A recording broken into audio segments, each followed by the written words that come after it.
नमो रत्नात्रयाय।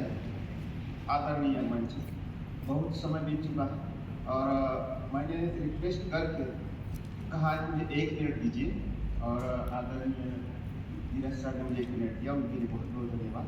हालांकि मेरा स्पीच बाद में है, लेकिन मैं यही कहना चाह रहा हूँ कि पाली के लिए पहले पर तो मैं अपना नाम बताऊंगा। मैं डॉक्टर जयवंत खंडारे, इसी विद्यापीठ से मैंने पाली में MA PhD किया है। बाद में मेरा सिलेक्शन राष्ट्रीय संस्कृत संस्थान, जो कि अभी केंद्रीय संस्कृत विश्वविद्यालय है, सेंट्रल यूनिवर्सिटी है, बहुत बड़ी, एशिया की सबसे बड़ी संस्कृत यूनिवर्सिटी है, बल्कि पूरे विश्व की सबसे बड़ी है। उसमें पाली एक बौद्ध दर्शन विभाग है। अभी उसका हेड ऑफिस तो दिल्ली में है, मैं दिल्ली में ही था, बाद में लखनऊ में ट्रांसफर हुई जहाँ इसका विभाग है। वहाँ इस भाषा का, पाली भाषा का विकास अधिकारी है और भारत में एक ही पद है इसका। प्राकृत का भी एक है जयपुर में। तो मेरी और जिम्मेदारी दी है माननीय कुलपति जी ने कि पाली भाषा के विकास के लिए जो कुछ भी करना है सारे डिटेल्स हमें दीजिए। तो हम डिटेल्स देते हैं, उनके माध्यम से काम कराते हैं। ये बात अलग है कि हम सोच भी नहीं पाते इसके लिए करना क्या है। वो कुलपति महोदय कहाँ से पता नहीं कैसे सोच लेते हैं, हमें वही आइडिया देते हैं और हम भरे रह जाते हैं। एक ही मैं बताऊंगा अभी कि एक तो उन्होंने पाली का सर्वे करने को कहा था, तो 2022 तक हमने सर्वे किया, उसका रिपोर्ट में बाद में पढ़ूंगा। और बाद में उन्होंने पूछा एक मीटिंग में कि ये पाली भाषा का इतिहास किसने लिखा है, कितना है, अब तक कब लिखा गया है। तो मुझे फोन करके दिल्ली से पूछा लखनऊ में कि खंडारे जी, पाली का साहित्य का इतिहास कब लिखा है, किसने लिखा है, डिटेल बताओ। मैंने कहा सर करीब 100 साल पहले लिखा गया है, एक बड़ा सा खंड है, बस इतना ही है। मैंने कहा नहीं, और हो सकता है, कितना हो सकता है। तो वहां से ऑर्डर आया कि आप पाली भाषा का इतिहास नए सिरे से लिखने का हमें प्रोजेक्ट दीजिए। तो हमारी एकदम ये हो गई, हड़बड़ी मच गई। तो 2-3 प्रोफेसर हम लोग मिल गए और वो पाली बौद्ध दर्शन के, और हमने मिल के इस पर काम शुरू किया। पता चला कि आधुनिक काल में अगर पाली का इतिहास लिखा जाए, जिससे पाली का भारत का पूरा इतिहास आएगा, श्रीलंका, बर्मा, थाईलैंड, कंबोडिया का भी आएगा, तो ये कुल मिला के 81 खंडों में होगा। वो भी अकेले हिंदी में होगा, 81 खंडों में। और उसमें कम से कम 2 करोड़ लगेंगे, ज्यादा से 4 करोड़ लगेंगे, और उसमें कम से कम 5 साल लगेंगे। हमने पूरा प्रोजेक्ट बनाया। हमारे जो सीनियर्स हैं उनका ज़्यादा रोल, ज़्यादा योगदान, ज़्यादा एक्टिव है वो लोग, तो उन्हीं की ओर से फॉरवर्ड किया कि आप सम्मानित है, आप कीजिए। तो अभी तक तो वो मंजूर हुआ नहीं है, उसकी प्रक्रिया अब तक शुरू है। लेकिन आप सोचिए कि पाली जो जिसको हम अभी गिन रहे हैं वो कितने कम स्तर पे गिन रहे हैं और इसमें और कितना होना है। दूसरी बात यह है कि जो सर्वे हमने कराया कि भारत में पाली की क्या स्थिति है, जो आउटपुट हमें मिले, और ये सारी डिटेल्स माननीय कुलपति जी प्रोफेसर श्रीनिवास गडकरी जी ने, हमारे कुलपति जी ने प्रधानमंत्री को पेश किया, क्योंकि वो उनके खास मित्र हैं, और संसद में भी पेश किया। इस पर बहुत सारे विचार हुए बाद में। ये जो अभिजात भाषा का दर्जा मिला है पाली भाषा को भी, उसमें इस बात का बहुत बड़ा रोल है कि ये सर्वे का और इन सारी बातों का, क्योंकि कुलपति जी ने स्वयं इस बात को भी हैंडल किया है। तो आप सोच सकते हैं कि इसमें अच्छा जो रिपोर्ट आया है सर्वे का, उससे कोई भी संतुष्ट नहीं हुआ कि भारत में भाषा की स्थिति कुछ ज़्यादा विकसित नहीं हुई पिछले 100 साल में, जितना चाहिए वो नहीं हो पाया है। और आउटपुट जो विद्यापीठों ने हमें लिखित में दिया है बहुत कम दिया है। कई स्टाफ ज़्यादा है, उन्होंने पूरा दिया नहीं, स्टूडेंट ज़्यादा है, उन्होंने दिया नहीं।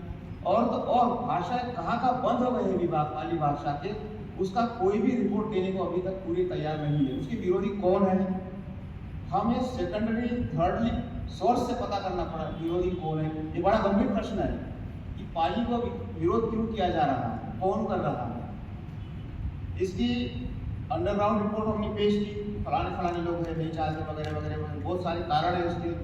तो कुलपति जी ने हमें आदेश दिया कि इस पर आप काम शुरू करो। खंडारे जी लेटर लिखो कि तुमने क्यों बंद किया, हमको रिपोर्ट तो दिल्ली में मांगो, दिल्ली से रिपोर्ट मांगो, दिल्ली में कि तुमने पाली बंद क्यों की थी और फिर से चालू करो। और क्या चाहिए हमसे बोलो, हम पैसा देंगे, हम प्रोफेसर प्रोवाइड करेंगे, लिखित में ऑर्डर है हमारे पास में कि आगे से लगे हम देंगे, आधा तुम देना और पाली पढ़ा हुआ क्यों बंद किया तुमने इतना।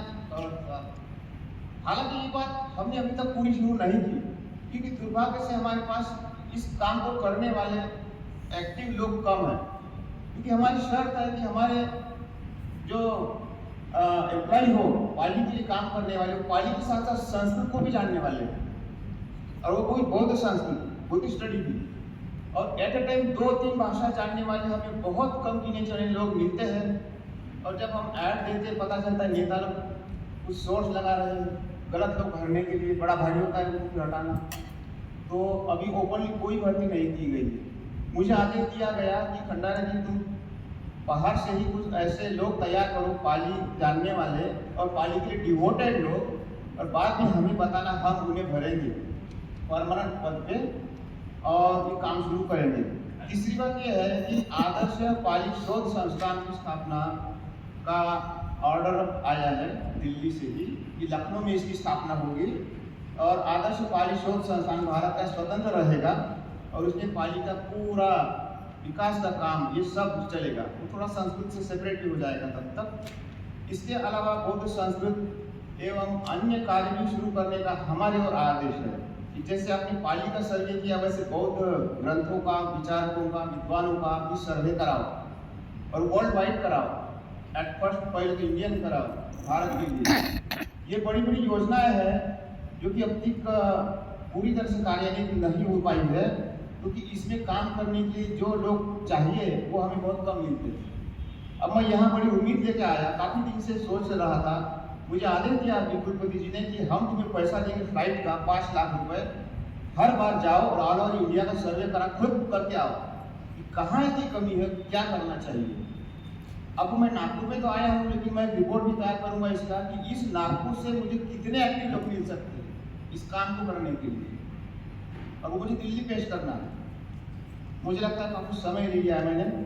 आपकी इच्छा हो मेरे नेक्स्ट सेशन के लिए आप सुनिए जरूर, अन्यथा आप जा सकते हैं। और वो इतना ही बोल के धन्यवाद व्यक्त करता हूँ आयोजक काम की मंच। थैंक यू सर, धन्यवाद।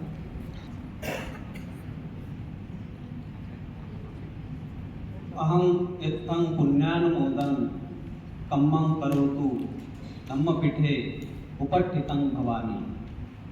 सभ्ये पठमं अहं परिसाय अध्यक्षो महोदयो डाकटरो राजेंद्र काकड़े प्रकुलगुरु भट्ट संतो तुकडोजी महाराजो नागपुरो विद्यापीठो पुण्यानुमोदन करामि तवं स्तुति ददामि।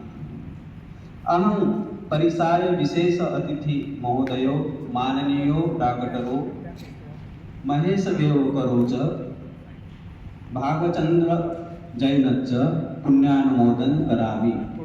अहं पाली पाकत विभागस्य विभागप्रमुखो डाकटरो नीरज बोधि पुण्यानुमोदन करामि। अहं